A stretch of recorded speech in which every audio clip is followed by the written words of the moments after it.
Eshima, votre magazine qui bat au rythme de l'actualité. Retrouvez la nouvelle édition. Exclusivité.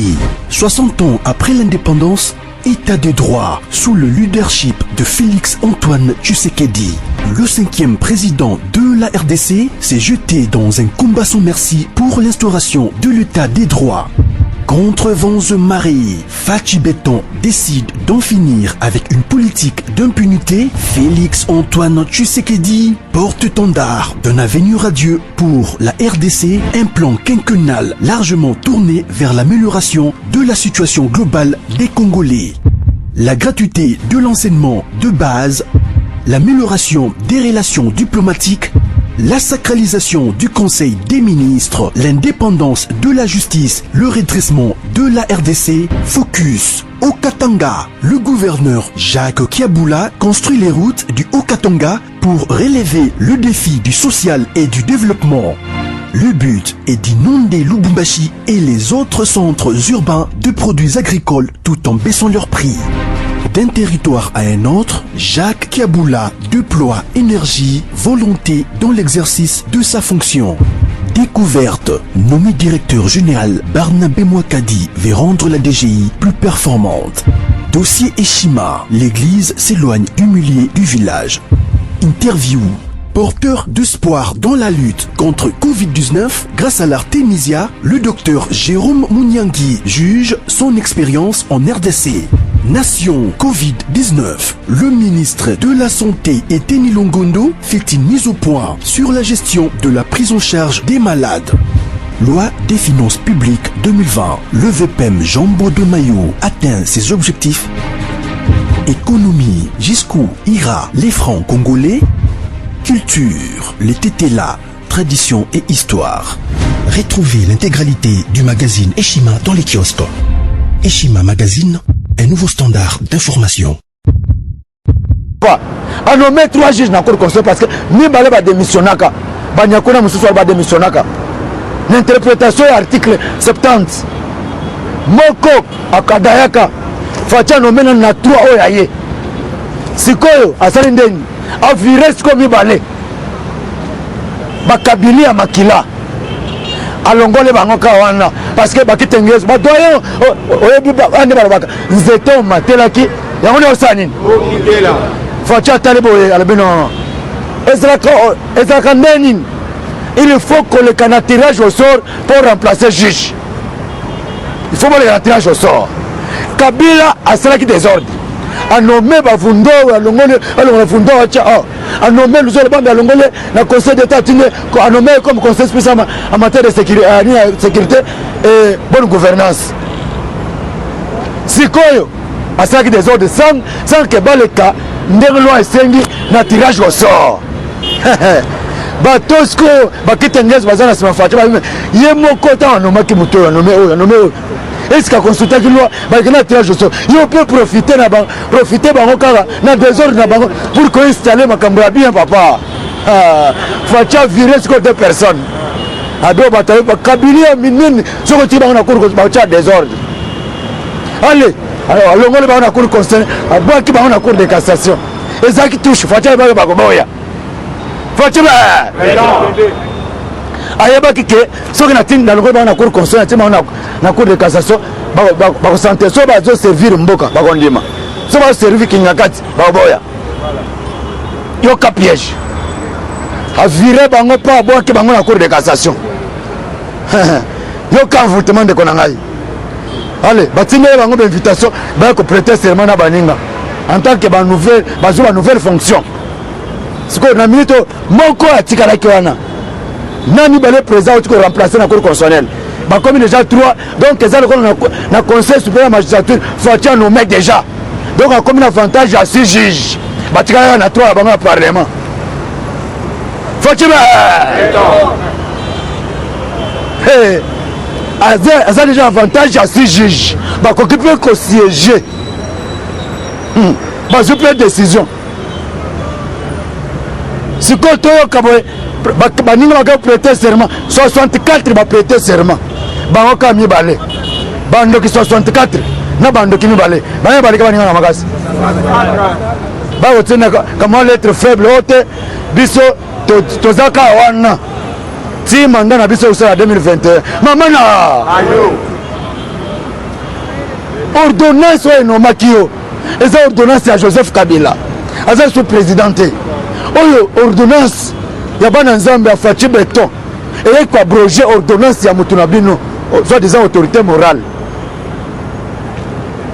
ya biso ya Faci Beton eyei koabroger ordonnance na bango mais yo babimiso oza na chance kotu babimiso na nouvelle ordonnance komona efigure na ordonnance ya chef de l'état asika atindi mpe apesa mpe poste na cour de cassation ozoboya eza mfutema te okoyoka sikoyo eloko nini boshaba leli mpo na nini ndenge bango sikoyo baboyi koprêter serment devant le chef de l'état ezali outrage au chef de l'état yaya est-ce que oza o bien information boluka na information Fotibe outrage au chef de l'état na minute onde toloba awa bango ba juge wana bakosala musala te ni na cour de cassation ni na cour constitutionnelle bakomi réputé démissionnaire Fotibe beta mokonza bisa woko ndeko na ngai yo kasi ko shadari nani oboshaba nde aleli kuna pe shadari olukaki yango komona ngo awa idepesa koti politique sikoyo koto to distraire oyo koto Fotibe te bortole c'est ça la politique, la haute politique à IDPS koto jama Kabunda betibor bino bo se réunir Kabunda lobinin Kabunda lobité Moïse parla à son peuple yoka mais Moïse répondit au peuple ne craignez rien restez en place et regardez la délivrance que l'Éternel va vous accorder à ce jour, car les Égyptiens que vous voyez aujourd'hui, vous ne les verrez plus jamais. Les Égyptiens n'y ont remplacé la FCC que vous voyez aujourd'hui. Bon, comment on est le sous-lobby?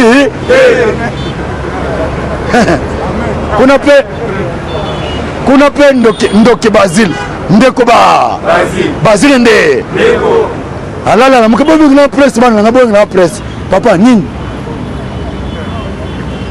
nazana likamoko akoloba ezoswa ngai nini Basile presse etoni na ndako na ye nini nazeyebisa bino koorganize élection bandeko na nga bakongolais ngai ndeko Basile naserviraka bino eza eloko ya moke te navandi nga moko nabeti machine ya organisation des élections ekobimisa 400 millions ekouta na poche ya mutu te loi elobi ke il faut uta na trésor public 400 millions dans le coronavirus. Et bon, on a dérangé le président depuis que c'est dans au pouvoir. Comment est-ce que FCC ça a travaillé? Bande Konangaï, Bisso IDPS, on a de Basile. Oh, je vais sortir. Ah, Basile, attention. Yo, on a IDPS, mon colonel. Bisso IDPS, pour organiser l'élection, tu le vois déjà que IDPS pour organiser l'élection à Malam Namboka. Pour organiser l'élection à Malam. Il faut qu'un Kabo puisse sa Faci chance en 2030.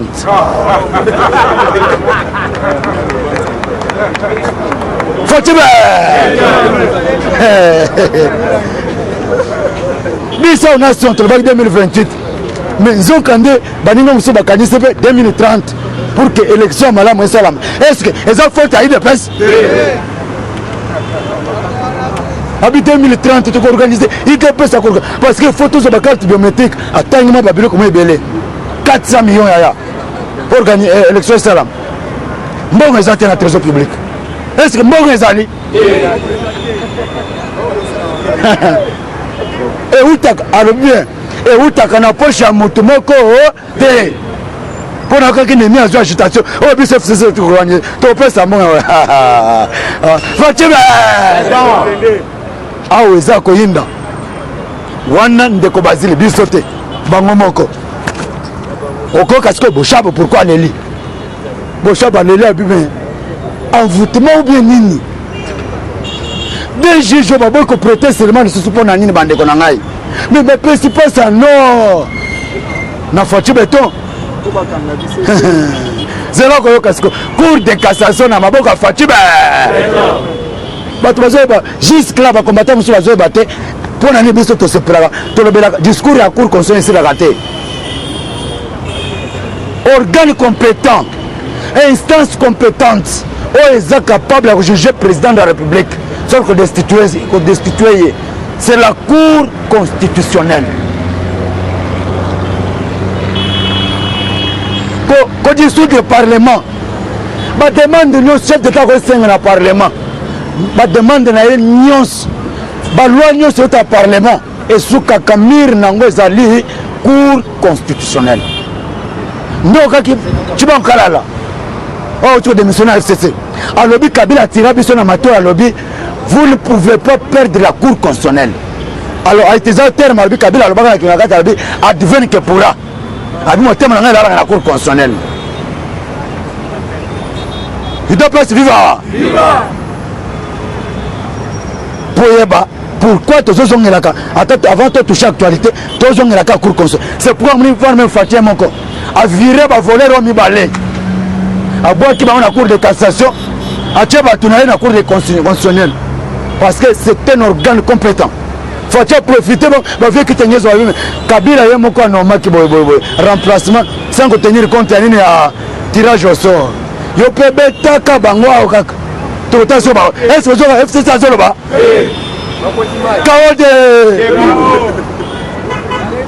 Journal va connaître le but. FCC surpris dans ses propres pièges par Félix Tshisekedi. Félix Tshisekedi bouffe ses alliés.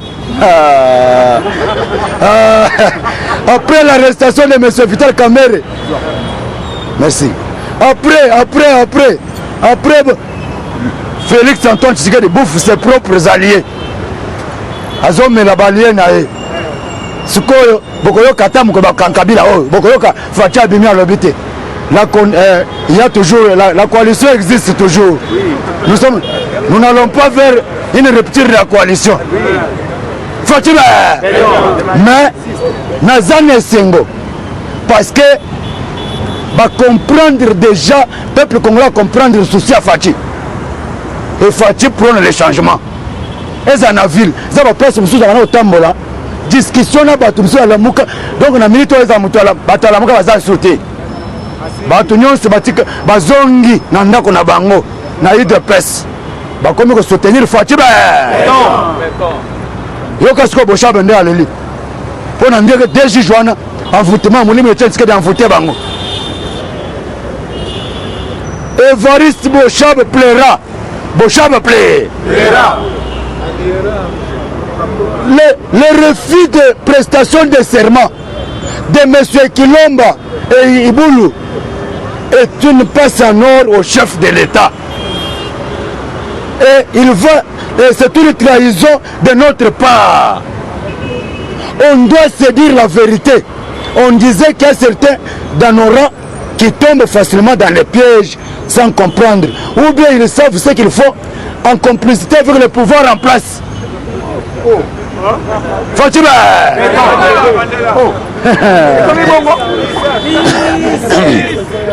La bandele aya. Oyo Bochab titre exact Bochab plaira. Bochab aleli. Aleli pour nani. Okoyoka. Alobi les refus de prestation de serment de M. Kilomba et Iboulou est une passe en or au chef de l'État. Et c'est une trahison de notre part. On doit se dire la vérité. On dirait qu'il y a certains dans nos rangs qui tombent facilement dans le piège sans comprendre. Ou bien ils savent ce qu'il faut en complicité avec le pouvoir en place. Fatima. Il y a le bique. Ils ont tous tombé dans le piège à Fati.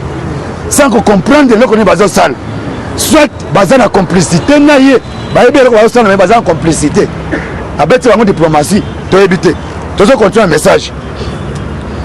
En refusant de prêter serment, on laisse un vide.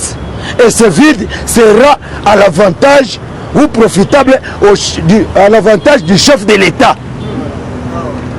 Et déjà, dans la cour, nous avons perdu la cour constitutionnelle, déjà occupée par ces pions, pions à Fati, la cour constitutionnelle. On se retrouve et on perd encore la cour de cassation. Au finish, on se retrouve sans poste. Alors, à qui tout ceci profite?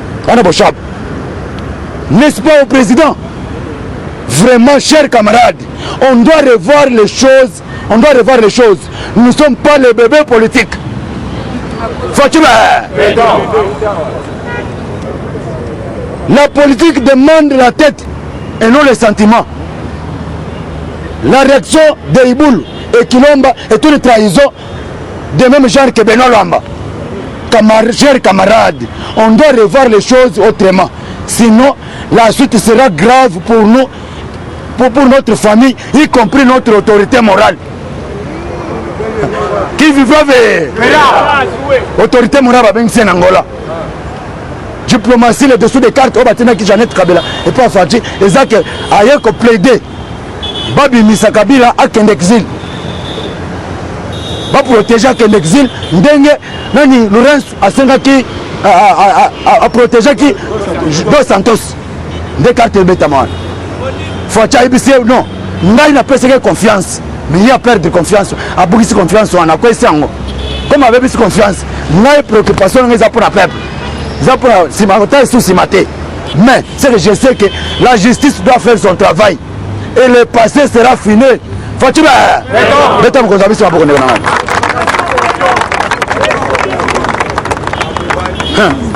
Fati, Azamobal, Emmanuel Ramazani Chadari, bientôt aux arrêts.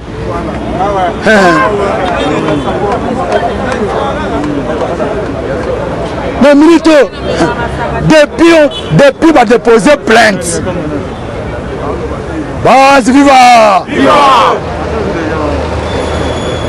Depuis va déposer plainte par les Kanangé. Plainte Yassika. Yassika. Depuis le 4 août, au magistrat va prêter serment. Mbo cannabis se côté l'état de droit. C'était pas facile que tu sais que Félix a installé Batouane. Ils ont blagué. Et puis tu as une étape moko. Na habité bino ba combattant, bino peuple congolais, pour sauver Fatina début. Premier but, Roi Mina Kona Sakata. En plein confinement mon frère. Souci na bango ezaki ne ba ko sa président. Congrès wana oyo qui Jean-Marc Kabondo to pesi kombo Herman Cohen Jean-Marc Kabondo a bloqué bango ya che bango kraka ndeli tolo bawa nani tamba mamba zo mona te mission échouée ba pesa ki mission azaki na arrogance mutotala omela na mwasi na ya ndomba na est ba seri ba ne ba sa crash wana.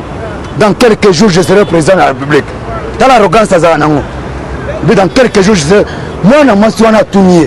Comme président de la République, par quel moyen? Il y a un président élu. Et tu verras, avec ce statut à la Kissie. Tamboumamba, président de la République démocratique du Congo. Zambé dans le Coran, c'est la Bangokabo. Faut-il montrer naïe. Elle va être bon échoué. Moi, je suis 20 ans à Kinshasa. Je suis KO. Je suis champagne comme bolol. Je suis caméra, je suis poli. Je suis un coup d'état militaire manqué. Et le coup d'état militaire, je suis préparé. Kabila est ministre, il a démissionné. Militaire a autoproclamé habité dans le pouvoir. Coalition de déranger Mboka dans le pouvoir. Tel contexte, on a base de ma casse, on a des comme à cause de la tête. Étudier bazon ici. Blocage. Faut que ce qui se passe. Il y a chicha banolo banakanda, mais oyo. Il y a ce kakanaye. Bakasika taunarandi na RFI. Bazoba bakasika FCC bayebike ko seka fotiza ko seka mabe. Eza ko seka kanda eza ko seka flatterie. Bolanda ko seka wana te. Fatima. Ah c'est que ça va mais dans mon thème. C'est ça la haute politique. À bête discours. Est-ce que pourquoi Etienne Tshisekedi Abimaka to bi viens que Brazza viens ba to que Brazza ebele ba se misetoshi viens abimi le banda ba combattant ebele ba ebita to za na seconde abimi le banda right ko propre viens que Brazza aka to pouvoir na Brazza elle vient abîmer atani likolo ti vieux wana azongi na palais vieux bokomi vieux azongi mais Fatia ekobima awa ake Braza les dessous des cartes à Brazzaville bokoyeba yango lelo te toexplika yango bino dans les jours à venir dans quelques jours pourquoi kende Brazzaville sans délégation sans ministre erake Brazzaville abeti discours habité tokoboma coalition te mais frère je vous assure ndenge toloba awa coalition na parlement etikali étiquette parce que baloi nyonso ya lekote kouta kona pour votre information mabunda abo ekoya na invitation ani Fatia bete kende kutu ma invité ke pete soko koya oya na yo soko yo pete vandi parce que Fatia comme il a la force papa akola la muka bele parlement na le boko sang ba meke ko santé tete ba déclaration allez taba ko bima kona le tako fort allez Matuza Fatima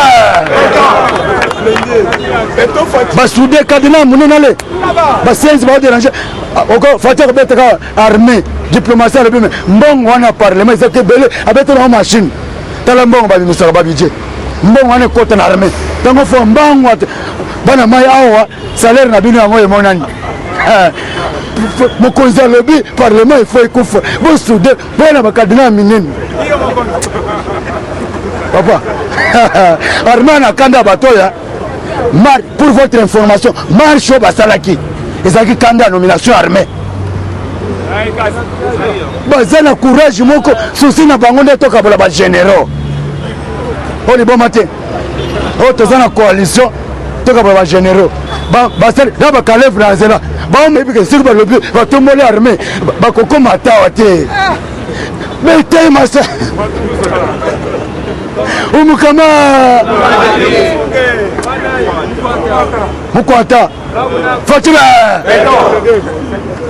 vieux mwana semi balokoti ye bakei na ye hervi akomi akoti na ndako boyamoni ndako échange ya sika abwaki kude vie abwaki kude na chambre sale moko ezalaka wana biloko ya kolia Fatia atiela provision vie atala na mire amoni tv ya monene libanda antenne batie ya canal plus basinga ekoti na kati barehabilite bamesi ya sika bakiti oyo bapolisier bakemaki nango eza baplastique batiele bafauteuil ya bien vie esika otango avandi ya bien olinga kobengananga presse presse eye ere presse eye vie alobi na kosala déclaration alobi c'est lui qui touchera Félix mon neveu me rencontrera sur son chemin Fatima mboka oyo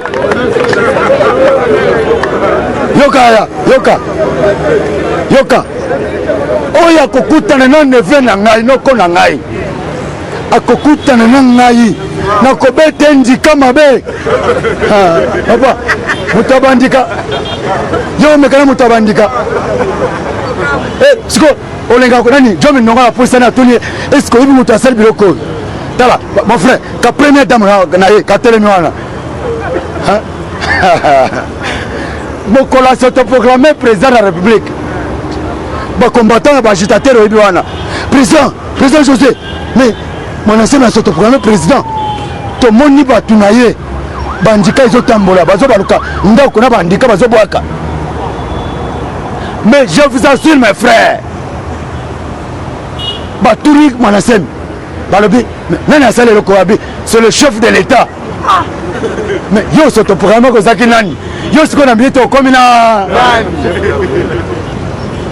non Fatia aza na haute politique mon frère soki otali mwanasemi akomi jeune papa nzoto ezongi alati veste avanda ndako na ye nzoka nde Fatia aza neve na ye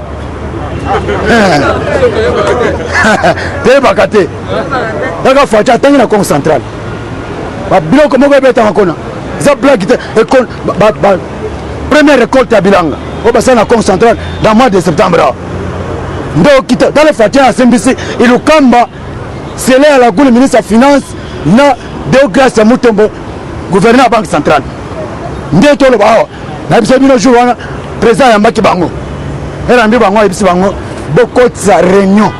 Il faut bosser là pour un dollar, 3 $, il faut bosser la politique monétaire. Ndé to le bao, c'est le comité de politique monétaire. Bazan à séminaire. Chaque jour bazan à réunion. Souci Zanine, Jeannette Kabila.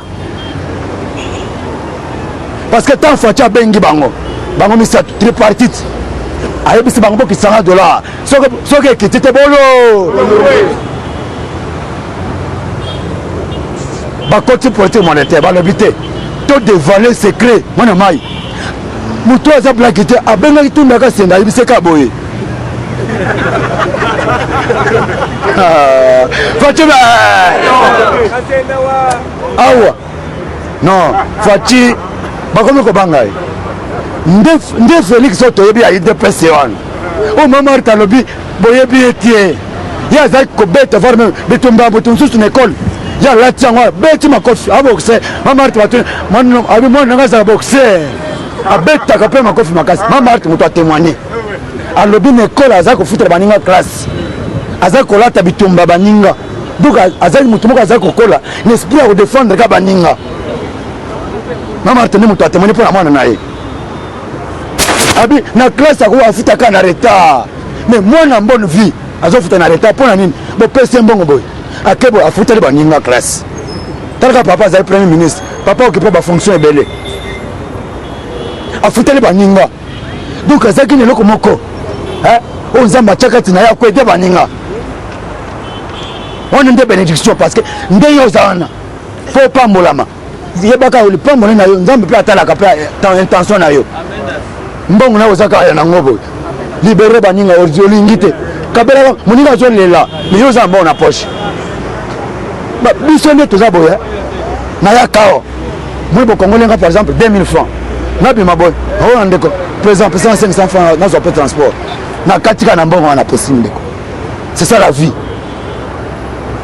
Donc eri ozolibere mpo na baninga ozobunda mpo na baninga nzambe akobakisa akobakisela yo c'est ça la politique Fatia nde eloko Fatia azalaki tala ndenge aza wana depuis qu'il est là est-ce que oyoka asombi ndako boye oyo asali boye rien nafandi kawa tala nde asembisi kamere touche ya kamere ya vita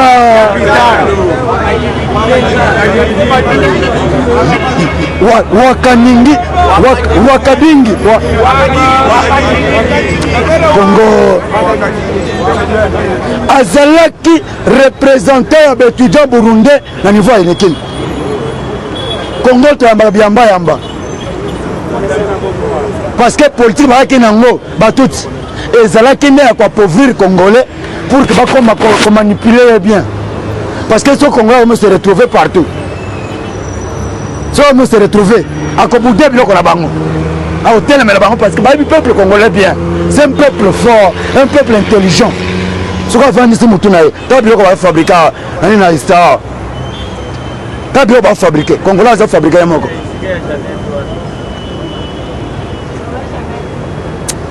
basala na bacongolais makasi abiloko wana epesa biso bakanda bajeune congolais awa batangi ebele mais tala Jeannette Kabila azalaki actionnaire azwaka mbongo ya l'état à 90% na Vodacom na bareseau de télécommunication nde monisiko Deogrâce Mutombo abimisi secret a mettre en garde mise en garde na bareseau ya télécommunication mpo na nini mbongo bandi kobima partir ya wana ekendaka pa Jeannette Kabila bokoyoka te mpo nini bato afisi babenga Faci Ndoki bado aza dictateur asude baplace nyonso mbongo ebimelaka yaya et puis makambo ya mbongo azonomeka baagence oyo eza lié à la présidence directe mpo ye moko lisu na ye econtrôle mbongo IGF inspecteur général de finance lié à la présidence réserve stratégique lié à la présidence agence de la prévention lutte contre la corruption lié à la présidence nyonso misu na eza wana tala nde asali bango awa toza na nini na triomphal ya chicha alobi ceux qui battent batia tembe to kobenga na bango TPI combattant le via comme mukolo via kolia via obosani pour la CPI le TPI na bi combattant ole ki mutwana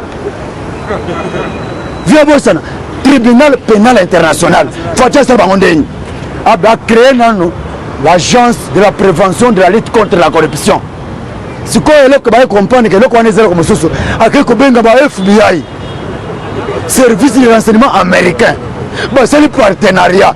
Le bien, les Américains, c'est que les Américains tribunal pénal international. Mais FBI, le Congo est ça la nine.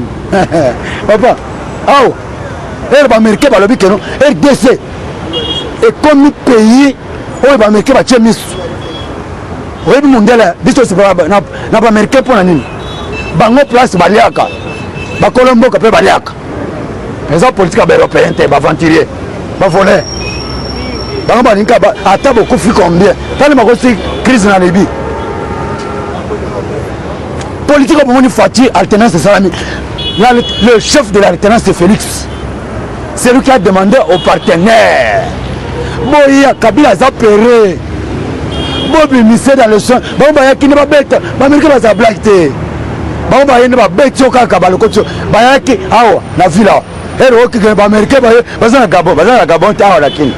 Kabila place à Koura, on a le bayebi. Bazaki, on a kin. Bayaki, balobi, opération 15 minutes. Bon, bah, ça blague. Bon, bah, sur la carte. Américain, ça le on commande américain, ça va moutar les bombes. Yaya Kaga, ah, c'est là, tu as bien accueilli. Il y a des blagues. Kabila pas Ebaki. Baya va opération 15 minutes. Babeng prêté par Trump. Habite ton cadavre sera jeté dans le riz si tu t'entêtes. Dans le riz de Kinshasa. Habite qu'est-ce que je vais faire? Retourne le pouvoir à notre partenaire. C'est fini. Abeng a beau téléphone et c'est et Sili. Après ce pouvoir par pression, Kabila ne pouvait pas nous donner le pouvoir. Nani ne n'a pas été bon. Et n'a pas si on pouvoir, vous allez bon maillot. Pression à base de terrain, à étudier peu le Corana. Avec ce pouvoir est que de gauche à droite. Base d'abord la terrain, on frappait fort. On dirait que tu influences déjà la population. Peuple là, tu peux déjà lutter dans biso. Base est là. Donc vous avez bien déterminé. Déjà, parce que surtout 5 actions, après des machines indénies. Ceux qui ont mis pour ça, imposer, les candidats de fin, ils ont frappé. Et ils ont frappé, mon Dieu a profité, ils ont frappé. À juillet. De façon, avec quelqu'un, ils vont pouvoir avoir un ok, mais dans le lobby, pouvoir, les pouvoirs, de faute, je vous assure, mes frères. Félix a été bel et bien élu massivement et puis pourcentage on va faire ce qui est et ça mouqué Fatia avait gagné avec 48%. Bas viva toteka kabani banina résultat Fatia 48% toteka yangoana pour ne pas réduire le pourcentage naé pour que va réduire légitimité naé à pourcentage pour comprendre que l'Amérique va avoir un résultat vrai résultat au Fatia de Maki. Et à quel États-Unis? Va mettre combien de coups de canon? 21. Ah, va mettre combien? Ah, va mettre 21 40. Ah, 9. 9. États-Unis 21. Ah, 9.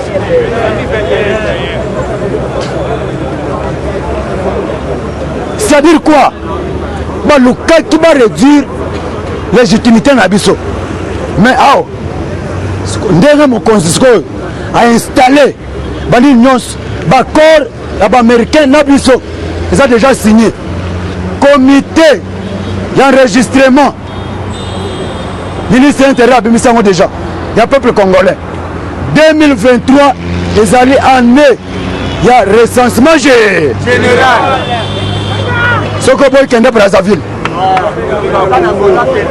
Oh, c'est quoi petit? Babengi c'est ce que Chadar peut baokanga bientôt aux arrêts. Plainte est déjà déposée. Ndetto le ba Chadar a tremblé Kabo. Caleb Mutombo Kona. Bolanda qui déjà avant-hier. président a suspendu, mais la minute a exclu définitivement. C'est quoi, il y a le patron, s'il vous plaît. Ah, c'est vrai, hein? À l'embarque des gens. Il y a le patron, le nouveau patron de la NER, président Zonomeye. Bande Konangai, tous en abolingo, tous les président Félix, tous soutenir rien. Dans la base des motos, qui est à boulevard au monde. Turquie est à Kinshasa. C'est bientôt la première récolte à Massango Zokita. Dollar, ceux qui battent à Kokangote, allez, Libanda. Faut que nous mettons remaniement, ils ont la messe. Liste à remaniement, ils ont la messe à chef d'État. Bientôt, informateur à côté de terrain. Papa, bientôt le bas, mon maman, Okoyoka Masolo, qui veut flaver FCC divisé. Je vous remercie.